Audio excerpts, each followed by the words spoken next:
Fire's going to be lit off the county road, so the fire break's already there. If you got heavy fuels, you may want to mow a couple of strips down. So a lot of times these creeks make really good fire breaks. They're already in place. They don't cost anything to use.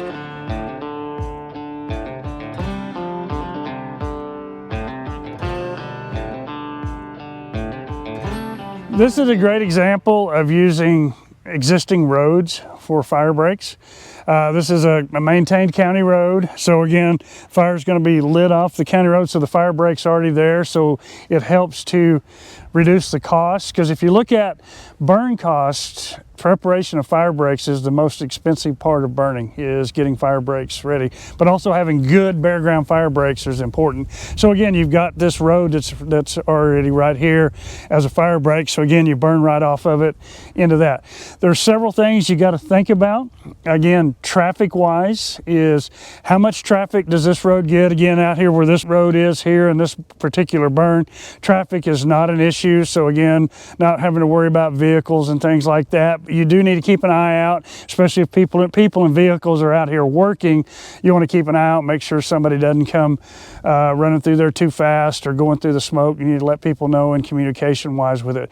Sometimes too, with use of county roads, you have a lot of vegetation in the ditches out here, so it's a lot of that.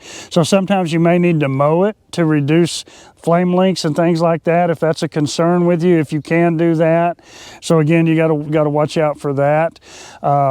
Also, watch out for any kind of things that may be in the ditch. Again, there's utilities and different things like that that can be hidden in the ditches, so you need to make a prep of those, and that would be like weeding around them beforehand, letting people know where they're at so they can spray them down with some water before you light so they don't burn and you don't cause any kind of damage to utilities such as phone junction boxes, anything that may be in the bar ditches or the right-of-ways.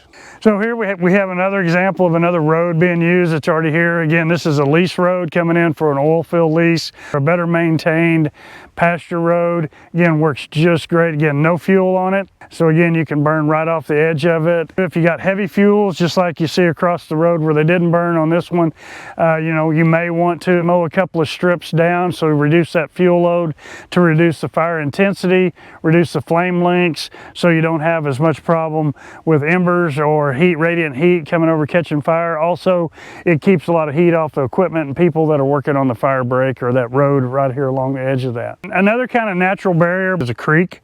Again, the creek can be either a perennial creek that has water in it pretty much year round, can do that, can be a great fire break. You can also use ephemeral stream type creeks and stuff. You just need to make sure that there's no debris dams and things like that where fuels can get all the way across, burn down and smolder and go across the creek bed or anything like that. This example here is one that they burned right up next to. Biggest thing is a lot of times with the creeks and stuff, some of it depends on the time of year. Depends on how damp a lot of the fuels are along these edges or how green they are. Sometimes they green up a lot earlier. So again, that helps make an extra buffer for using that creek. And so it doesn't really go all the way down to that creek edge.